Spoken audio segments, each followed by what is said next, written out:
Bapak Ibu, saudara-saudari dan tentu yang terkasih para Romo, Shalom, selamat pagi. Kalau ada orang yang sampai nggak kenal saya dan Romo Eko,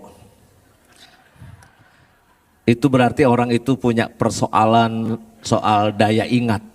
Ya. Padahal Romo Yosep ini dulu teman kuliah saya di STF Driarkara. Saya masih ingat tiap pagi diantar naik mobil oleh Romo Kaleha, Andre Kaleha ya, pakai mobil L300-nya yang jelek itu. Ya. Frater-frater diantar, nah keluar makhluk ini selalu. Ya. Tapi ini jago main basket pada zamannya, ya. Sepak bola juga mungkin jago. Kenapa Romo Yosep suka pakai kacamata di atas kepala?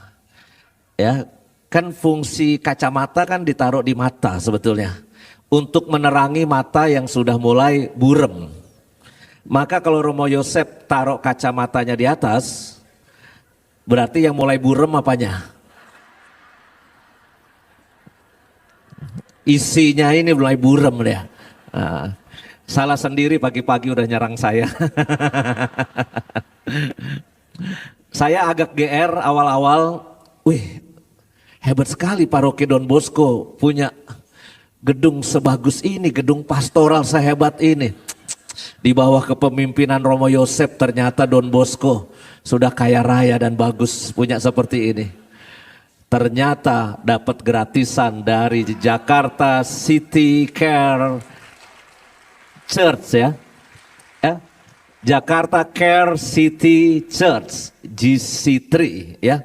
Yang basisnya di Singapura juga di beberapa tempat. Maka terima kasih sudah meminjamkan tempat ini.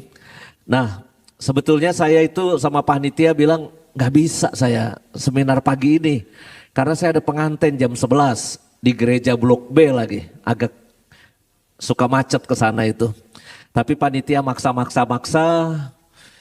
Lalu ya udah saya bilang apapun yang terjadi jam 10 kurang 10 gitu saya udah harus jalan.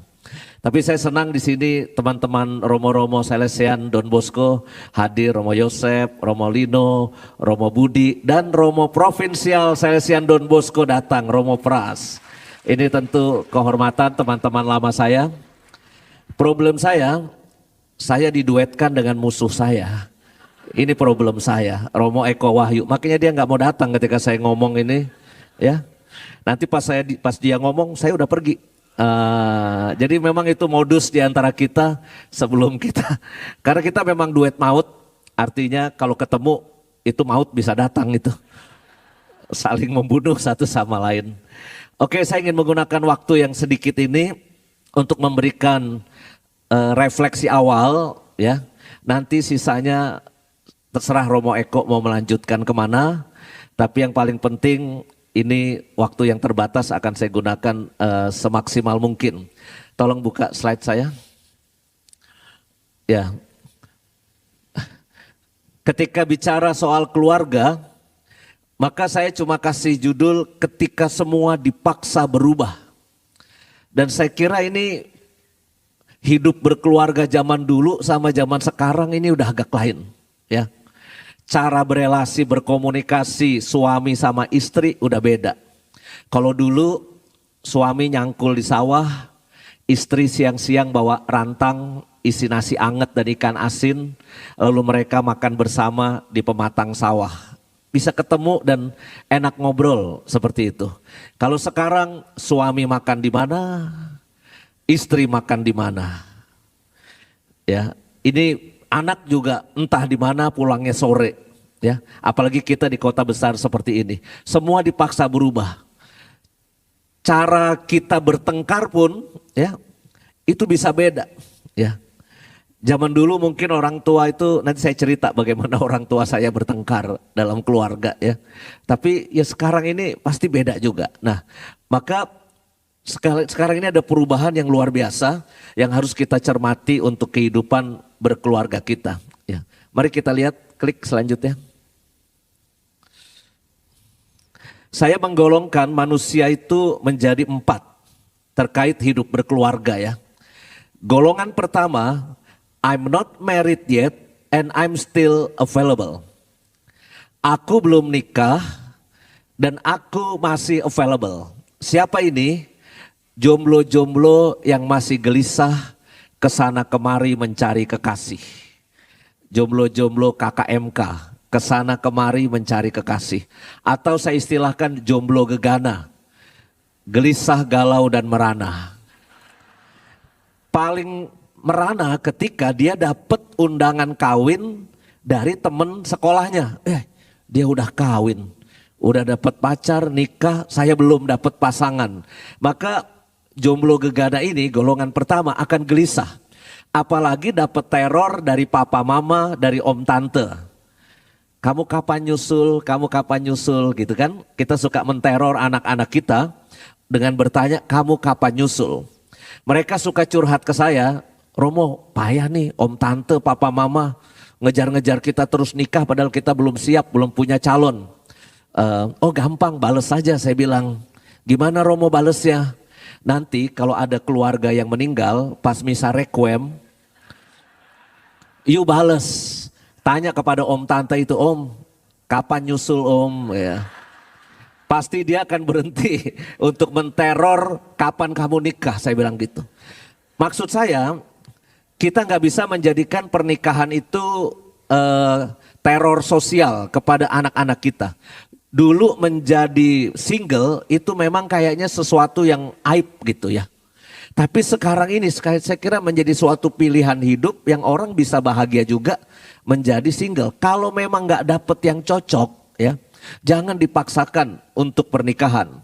Contoh, saya ini kan pernah menjadi hakim pengadilan perkawinan di Kuskupan Agung Jakarta ya. Itu pernah ada situasi yang nggak enak. Cewek ini punya pacar sebetulnya yang dia sudah sangat cintai dan sudah mulai kredit rumah. Jadi udah siap nih. Tapi ternyata maminya punya utang sama satu keluarga. Keluarga itu punya anak cowok yang belum nikah sampai sekarang. Maka lalu maminya minta kepada anak ceweknya ini, kamu jangan nikah sama pacar kamu nikah sama anaknya keluarga itu untuk bayar utang mami. Maka terjadi pernikahan atas dasar bukan karena cinta, tapi karena untuk bayar utang. Ya. Maka lalu terjadi pernikahan tapi ya 3 hari selesai. Karena apa? Suatu yang dipaksakan, yang tidak seharusnya, dan itu secara hukum juga sebetulnya pernikahan yang tidak sah dan bisa dianulasi, bisa dibatalkan karena tidak ada cinta di situ. Pernikahan bukan didasarkan pada keikhlasan, tapi karena untuk bayar hutang, itu bukan pernikahan yang sah. Itu terjadi kasus-kasus yang semacam itu. Golongan yang kedua, I'm not married but I'm not available. Aku tidak nikah tapi aku tidak available buat siapapun. Contohnya gampang. Ini jomblo-jomblo gembira di depan ini. Suster, Romo ini. Ya. Kita ini sebutannya high quality happy jomblo forever. Nah, itu sebutannya. Apakah nggak ada yang naksir? Wih, banyak. Romo Budi coba. Berapa banyak yang naksir dulu sebelum masuk seminari? Saya gini-gini sebelum masuk seminari pacaran 3 kali. Ya. Tapi saya putusin karena saya mau masuk seminari. Kalau Romo Yosep sih kayaknya nggak ada yang naksir kayaknya. Romo Lino ada kemungkinan yang naksir. Saya nggak berani ngeledek Romo provinsial. Romo Yosep paling 1. Itu pun cowok.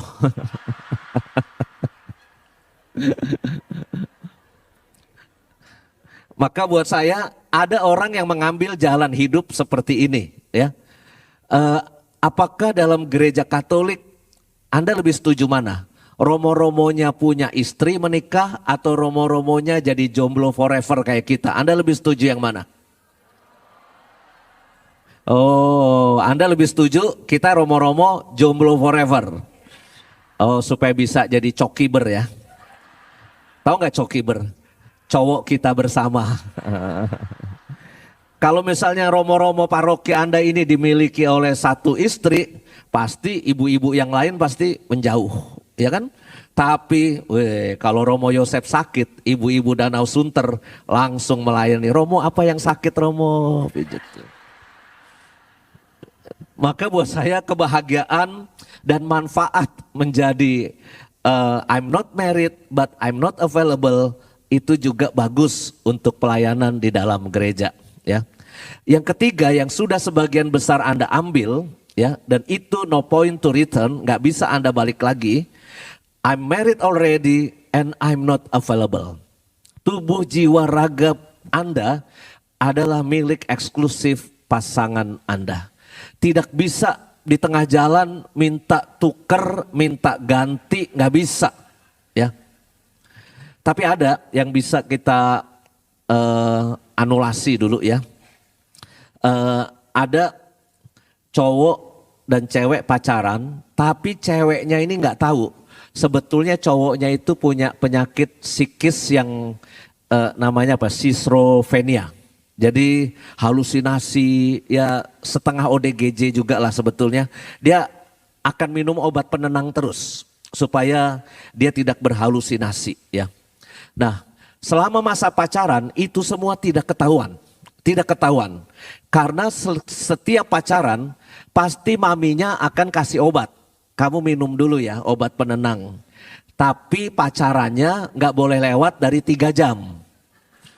Kalau lewat dari 3 jam, maka efek obatnya udah mulai menurun, berkurang. Maka dia mulai korslet, halusinasi dan sebagainya. Tertib nih, selama masa persiapan pacaran dan semua sebelum nikah, maminya kontrol itu. Sehingga cowoknya ini kelihatan normal. Tapi setelah nikah, kan nggak ada maminya yang ngontrol setiap saat karena dia hidup bersama istrinya. Maka dia telat minum obat. Telat minum obat, yang terjadi malam pertama yang harusnya menjadi malam yang indah, romantis dan hangat, istrinya memang direbahkan di kasur. Tapi dia ambil setrikaan. Dia pikir dia mau nyetrika baju. Wah, istrinya lari. Dia pikir, wah mungkin suami saya kecapean, stres, hari pertama capek. Besok kedua, malam kedua, istrinya dikejar-kejar pakai golok karena dianggap itu maling yang masuk ke rumahnya. Maka lalu istrinya akhirnya datang, bisa pembatalan pernikahan atau tidak. Selidik punya selidik, kesaksian-kesaksian bisa dibatalkan. Karena errornya itu, penyakit itu ada sejak sebelum nikah. Karena untuk pernikahan kalau kita punya ketidakmampuan fisik dan psikis yang membuat keluarga itu tidak bahagia, damai dan sejahtera, itu bisa menjadi halangan untuk pernikahan. Itu kalau errornya sejak sebelum nikah, itu bisa dianulasi, bisa dibatalkan. Tapi kalau Anda menikah, suami Anda menjadi error gara-gara nikah sama Anda, kan bisa terjadi loh, suami stres gara-gara nikah sama Anda. Atau istri stres gara-gara nikah sama suami model Anda. Itu tidak bisa dibatalkan. Kenapa? Itu terjadinya sesudah nikah. Itu bagian dari janji perkawinan, suka dan duka, untung dan malang. Kalau sampai suaminya gila gara-gara you, tanggung jawab sampai mati. No point to return. Itu untuk pernikahan, ya. Repotnya di dunia ini ada orang golongan keempat. I'm married already, but I'm still available. Ya, sudah menikah, sudah punya cincin di sini, masih lirik sana, lirik sini, flirting sana, flirting sini. Ini yang biasanya bikin kekacauan dalam rumah tangga. Kita tidak menutup kemungkinan itu bisa terjadi dalam kehidupan kita. Tolong klik lanjut. Kesimpulannya sebetulnya dari hukum gereja ini sebetulnya. Dengan perjanjian perkawinan seorang pria dan seorang wanita. Lihat, rumusan hukum gereja itu seorang dan seorang.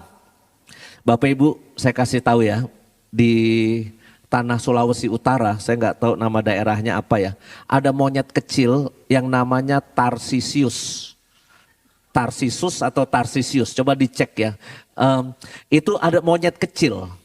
Menurut yang melihara itu monyet, binatang itu kalau sudah berhubungan badan dengan satu monyet lainnya, dia tidak akan berhubungan dengan yang lain. Saudara-saudari, monyet aja bisa begitu loh. Ya. Maksud saya, ya udah nggak usah dilanjutin ya. Pokoknya seorang sama seorang pernikahan itu. Dan yang paling bahagia ya kan memang begitu. Ya. Ketika mulai ada seseorang lain, maka mulai ada gonjang-ganjing kehidupan yang membuat hidup ini tidak nyaman. Dan pernikahan itu pria dan wanita. Paus Fransiskus kita almarhum pernah dikritik karena memberkati pasangan sejenis. Ya. Tapi Paus kita mengatakan, yes, saya memberkati pasangan sejenis. Dia peluk, dia doakan, dia berkati. Saya memberkati, tetapi saya tidak meresmikan perkawinan mereka. Tolong bedakan antara memberkati dan meresmikan pernikahan. Karena kata beliau, semua orang berhak dapat berkat Tuhan. Semua orang berhak dapat berkat Tuhan. Ya. Belakangan Samadhi kedatangan tamu. Entah gimana caranya, siapa yang ngasih tahu. Datanglah ke tempat saya 14 waria. Nggak tahu siapa yang rekomendasi, cari aja Romo Yus ke sana gitu. Apakah frekuensi saya sama sehingga saya disuruh, mereka disuruh datang ke saya. Ngobrol punya ngobrol, mereka mau minta pelajaran agama, minta dibaptis menjadi Katolik. Ya, saya itu Bapak Ibu sama satu waria aja trauma dan takut. Karena dulu saya pernah nyetir dari katedral pulang ke Klender. Itu pas di perempatan ini nih, ITC Cempaka Mas. Dulu istilahnya perempatan Coca-Cola ya. Agak-agak serem gitu kan dulu ya.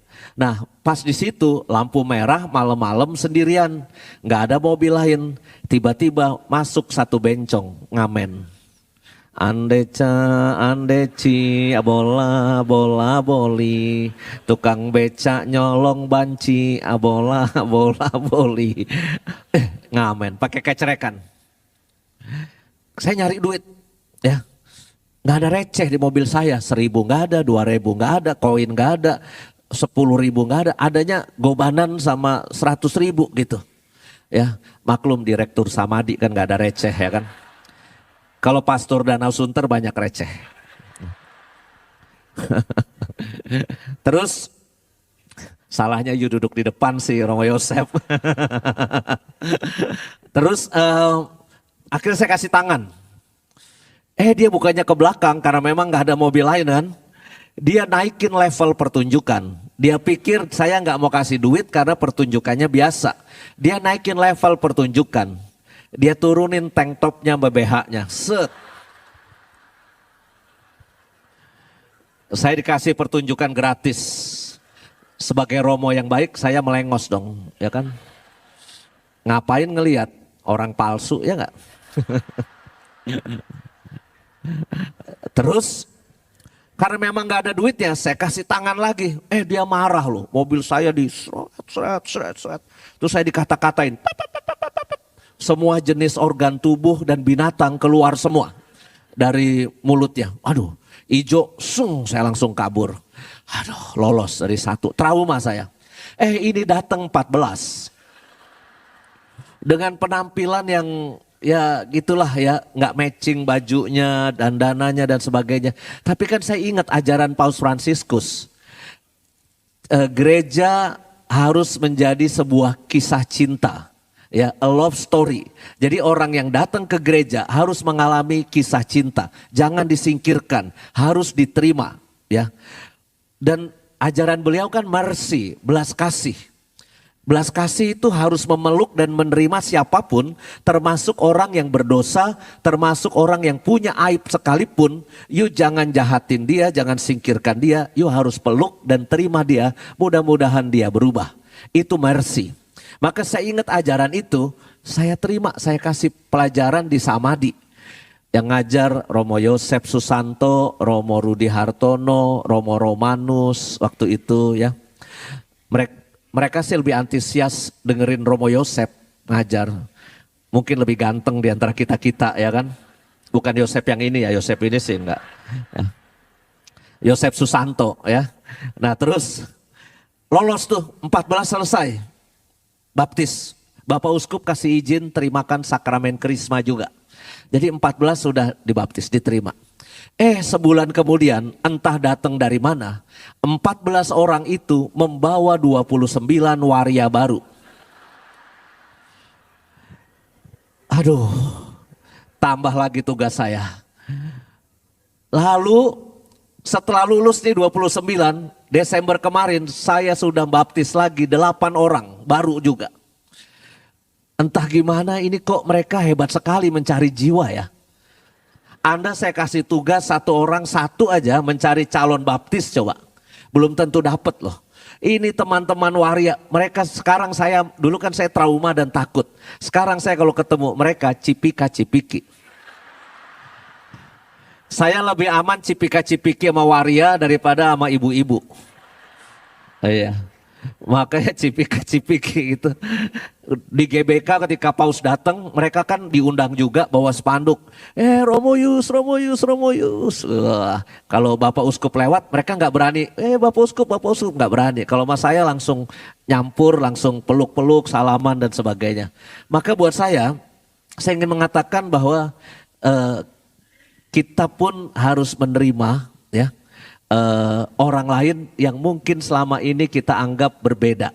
Tapi mereka tetap tidak bisa, pernikahan itu tetap seorang pria dan seorang wanita. Ya, klik lanjut. Ini paus kita bilang begini, untuk keluarga ya dalam dokumen Amoris Laetitia. Banyak tantangan, problem, kesulitan tentang situasi keluarga kita. Ya. Dan paus mengatakan membutuhkan spiritualitas yang disebut pengampunan di dalam keluarga. Ini yang mau saya ceritakan. Bapak ibu saya pernah bertengkar hebat 2 kali sampai mau cerai. Dan bertengkarnya menurut saya sangat spektakuler. Karena orang tua zaman dulu kalau bertengkar itu nggak pakai filter. Kalau orang tua zaman sekarang lebih pinter, berantem jangan di depan anak. Tapi bapak ibu saya berantem di depan kami dulu. Itu lempar-lemparan piring dan gelas. Jadi umur saya masih 10. Bapak ibu saya berantem perang. Pokoknya kayak mirip perang Amerika sama Iran gitulah, lempar-lemparan rudal gitu ya. Perang. Waduh, kita ngeliatnya serem gitu ya. Terus ibu saya mau minggat dari rumah. Mau pergi, mau keluar dari rumah, sudah nurunin koper. Sudah masukin baju, terus dia mau minggat. Untung saya sejak kecil tuh agak cerdas sedikit. Saya kunci semua pintu, ceklek. Kuncinya saya masukin ke mulut.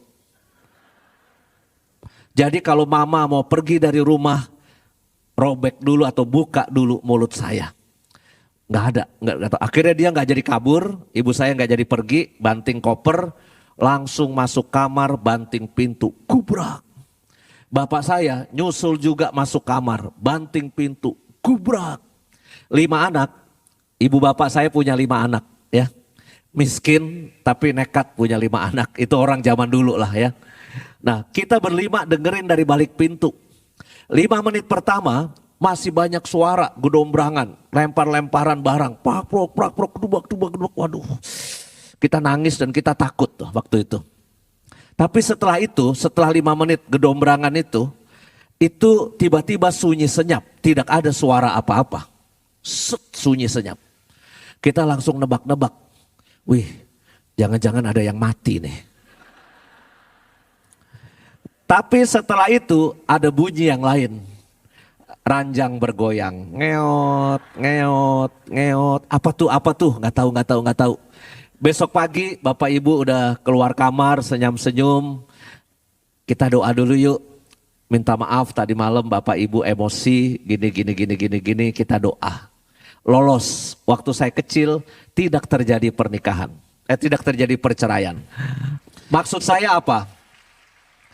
Pernikahan itu perjuangan seumur hidup. Ya. Waktu masih pasangan muda persoalan banyak ya. Tapi kalau saya tanya kepada Anda, coba klik 2 slide. yang soal angka-angka, klik lagi tolong. Nah ini, kalau saya tanya sama Anda, yang paling rentan pernikahan itu kacau, itu di titik 1, 2, 3, 4. Menurut Anda yang mana? Yang paling bahaya? 3, 2. Kalau pranikah sih emang belum nikah ya kan. Kalau menurut saya dan berdasarkan hasil statistik di Kuskupan, paling bahaya banyak angka perceraian di usia 6 sampai 15 tahun pernikahan. Kenapa? 0 sampai 5 masih anget. Masih yayang-yayangan nih. Yang udah makan belum gitu ya. Tapi saya takjub ada suami istri di Puri Indah itu sampai umur 75 masih panggil Yayang ke istrinya. Yang, ayo kita ke gereja, yang gitu. Terus saya tanya, Opa kok hebat amat sih sampai tua masih romantis, masih panggil Yayang-yayangan. Romo jangan bilang istri saya ya. Sebetulnya saya sudah mulai lupa nama istri saya siapa. Daripada saya salah manggil, dia marah. Mendingan saya panggil Yayang aja dah, kata dia begitu. Kenapa 6 sampai 15 tahun rentan di situ banyak konflik bahaya ya? Karena pada saat itu ekonomi mulai mapan ya, mulai terbentuk tuh. Suami kerja punya penghasilan, mungkin istri juga bisa kerja juga, sama-sama nyetir mobil, sama-sama punya kartu kredit, sama-sama pakai kacamata hitam dan sebagainya. Itu mulai mapan secara ekonomi, ya. Tapi di situ ego masih besar, ya.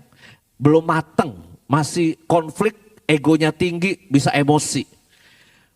Body juga masih pada ada bentuknya tuh. Usia 6 sampai 15 tahun pernikahan, bodinya masih bisa bersaing dengan yang remaja-remaja. Maka ketika bertengkar, kita bisa gampang berkata, aku bisa hidup tanpa engkau. Bisa, ya. Tapi kalau 6 sampai 15, itu kan yang rentan. Kalau sudah 16 tahun perkawinan lebih, itu biasanya relatif selamat. Perkawinan relatif selamat ya, walaupun tantangan pasti ada. Kenapa relatif selamat? Karena satu, anak-anak udah pada gede, anak-anak udah ngerti. Ketika Anda konflik, Anda pisah, misalnya, anak-anak akan mulai bisa protes dan Anda mungkin akan berpikir ulang terkait hal itu. Dan yang kedua, body juga udah makin gede. Yang tadinya begini, mulai abstrak begini. Suami udah begini, udah berat badannya dan sebagainya. Maka kita bisa berkata ya udah mau lari kemana lagi, apa boleh buat, terusin aja. Ya kenapa itu relatif selamat, karena tapi belum jaminan ya. Maka buat saya tragedi perkawinan bisa terjadi dalam hidup kita, bisa. Saya yakin di sini pasti terbagi kan situasinya. Ada yang sedang bahagia sama pasangannya, ada banyak.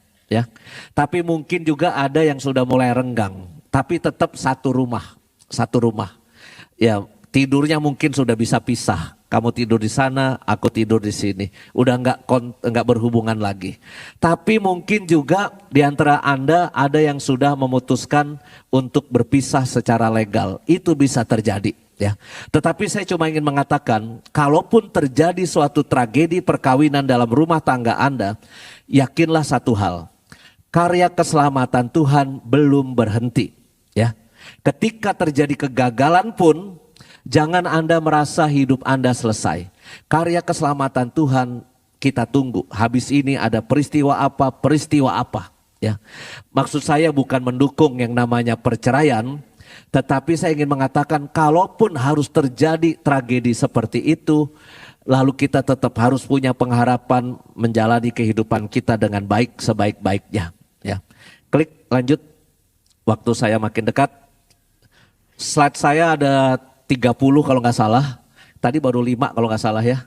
Nanti yang lain boleh dibagikan, ngerti nggak ngerti baca sendiri ya. Rumah tangga tuh kayak gitu, merekatkan cinta dari kepingan-kepingan ya. Suami, istri, anak, ini tantangannya di situ ya. Dan saya kira bahagia ketika kita punya keluarga yang rukun. Sama lah, Romo-Romo ini juga kan paling bahagia kalau komunitasnya rukun.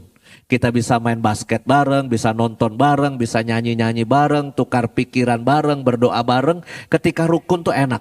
Sehingga efeknya pelayanan kita para Romo itu juga bagus. Kalau komunitas Romo di pastoran itu rukun, percayalah sama saya, pelayanan di paroki juga akan bagus. Pertanyaan saya untuk umat Don Bosco, apakah komunitas pastoran Anda sekarang ini rukun-rukun? Berdua ini rukun, kelihatan rukun nggak mereka berdua? Romo Lino dan Romo Yosep oke? Kok nggak ikhlas gitu jawabnya? Jangan-jangan mereka gimmick aja berdua supaya kelihatan rukun di depan provinsial. Karena kalau nggak rukun provinsial langsung nyatet, wah pindah ini yang satu nih ya. Ketika bagus keluarga kita, maka kerja keluar pun tenang, damai ya. Tapi ketika ruwet di dalam rumah, anak-anak pergi sekolah juga nggak nyaman, suami kerja, istri beraktivitas itu juga ada ketidaknyamanan ketika keluar. Klik, tolong. Berikutnya, apa ini bahannya? Masih ada? Lanjut. Tidur dia di belakang. Ya. Ini sudah soal pengampunan, lanjut saja. Nah sedikit ya soal anak ya. Karena tadi kan ada perkenalan dari saya bahwa saya ini Romo yang suka memberi retret, memang rumah retret tempat saya. Dan saya suka punya program khusus buat anak-anak kalau paket liburan, anak-anak diajak ke tempat saya. Intinya sih liburan bersama Romo. Yang menarik adalah ketika mami atau papi itu nganter anaknya ke tempat saya buat retret, itu biasanya mereka nyari saya. Romo titip ya si Michael nih mulai pep. Romo titip ya si Michelle mulai begini. Jadi mami papi itu mengungkapkan litani Mazmur ratapan tentang mendidik anak. Titip ya Romo 3 hari, mudah-mudahan berubah. Yang mana si Michael, yang mana si Michelle, kan anaknya banyak, saya juga pusing ngelihatnya gitu. Nanti setelah 3 hari 2 malam retret sama saya, mami papi itu nyari saya lagi. Romo, gimana anak saya si Michael udah berubah belum Romo?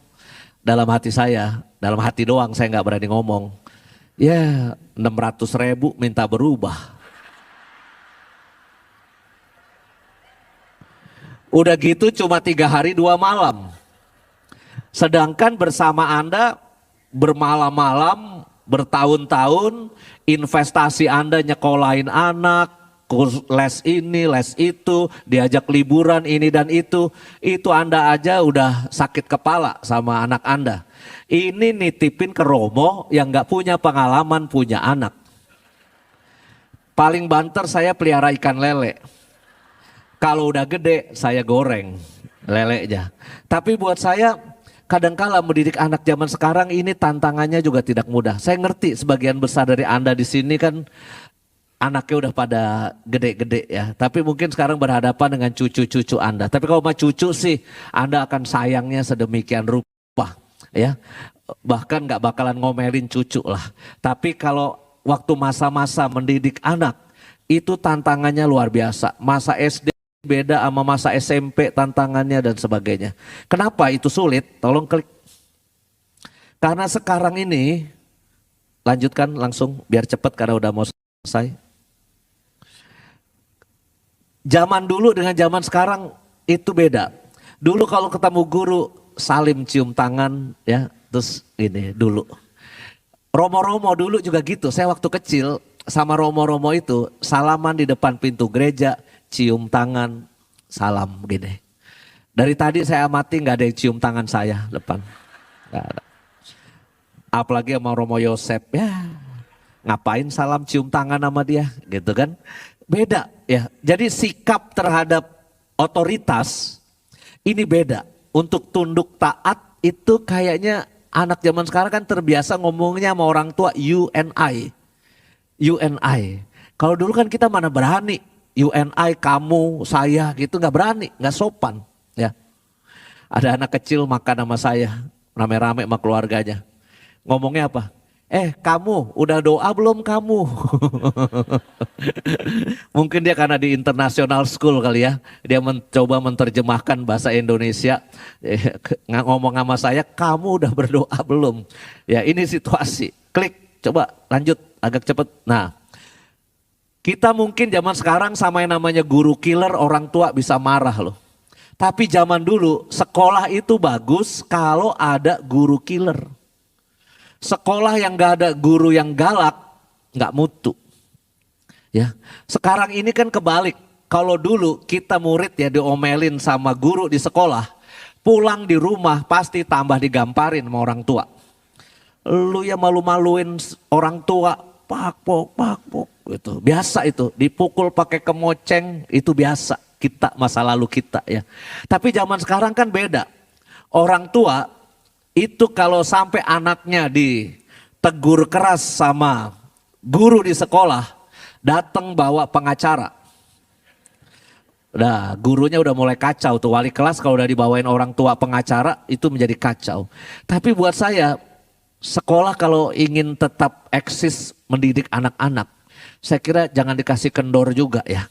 Ya, harus ada unsur disiplin yang anak itu tahu mana yang benar dan mana yang salah. Klik. Lihat ini gambar perbedaannya tahun zaman dulu sama orang tua. Kalau ini kan kita diomelin. Kamu tuh ya udah sekolah ini mana nilainya jelek. Kalau di sini kan orang tuanya yang marah. Kenapa anak saya nilainya jelek? Jadi situasi sekarang itu sekolah banyak takut sama parent associate. Kalau parent associate itu udah maju ke sekolah, sekolah itu jadi takut.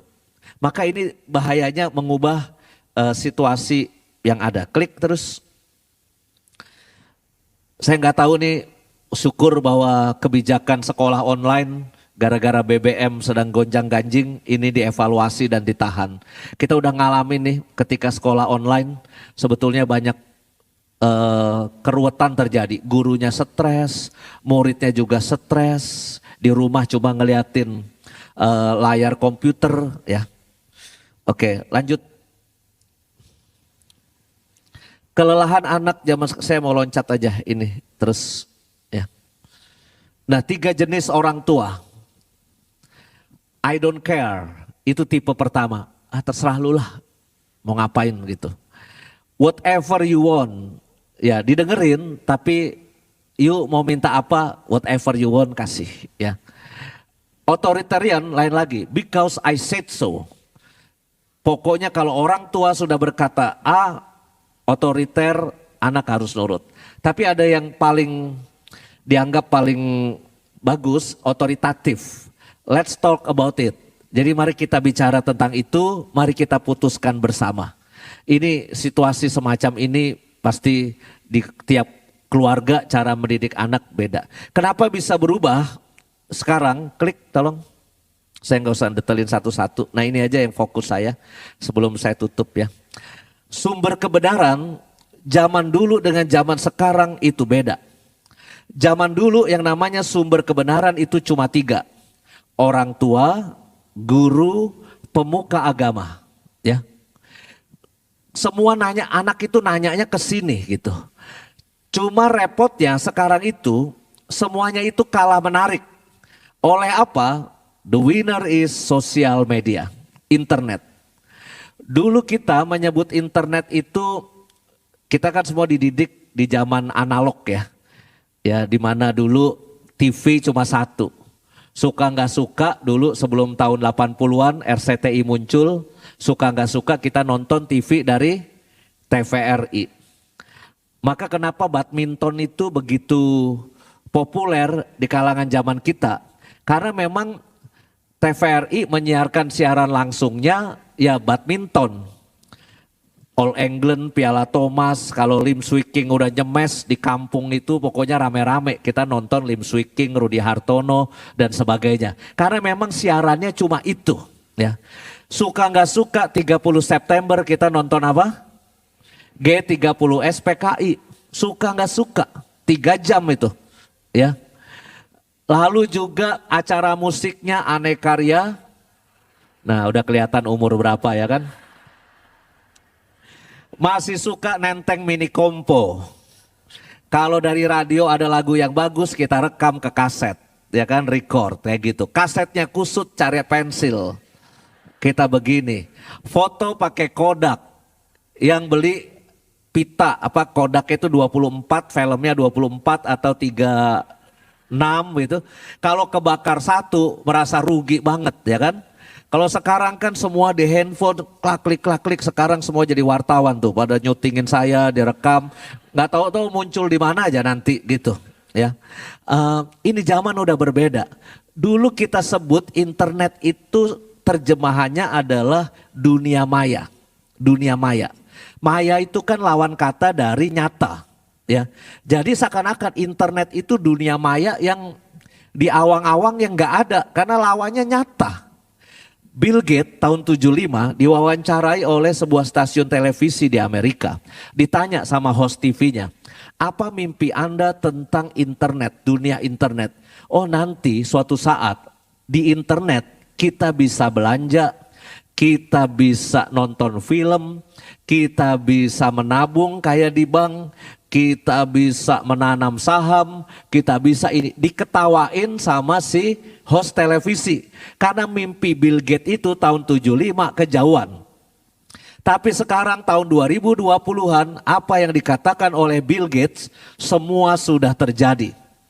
Kita nggak bawa dompet nggak apa-apa. Ya toh sekarang yang penting bawa ini ya.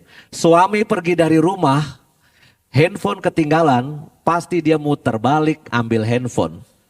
Tapi kalau istrinya ketinggalan, dia nggak muter balik. Itu suami-suami. Karena ini sekarang ini seperti oksigen, ya. Nggak bawa ini tuh kita kayak orang bingung gitu loh, ya. Hilang sinyal, habis baterai, itu sesuatu yang malapetaka hari ini.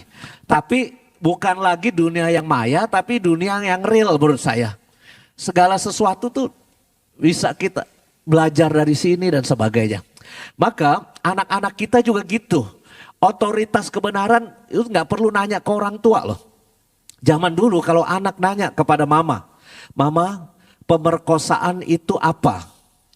Maka mama zaman dulu akan menjawab, hus, orang elok, nggak pantas nanya-nanya gitu, nggak sopan. Itu tipikal mama zaman dulu.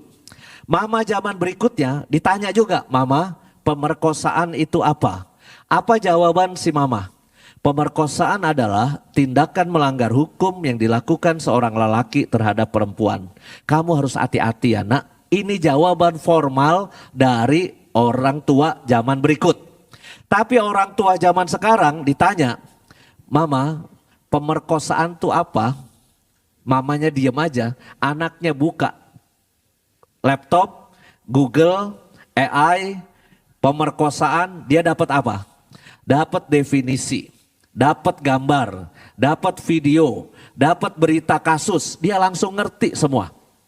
Maka dia itu belajarnya sekarang ini bukan dari otoritas kebenaran guru, sekolah, orang tua di rumah dan juga pemuka agama di gereja. Karena dia bisa nyari sendiri, ini bahayanya sekarang itu. Ya, ada anak diajarin sama papanya, ini saya nonton di YouTube ya. Anak umur 6 tahun atau 5 tahun di kasur sama ayahnya. Nah, tirukan lagu papa ya. Bapak ini ingin ngajarin lagu Beethoven. Karena lagu Beethoven, lagu klasik katanya bisa bikin pinter anak. Maka dia ngajarin anaknya lagu klasik Beethoven. Tirukan papa ya. 1, 2, 3.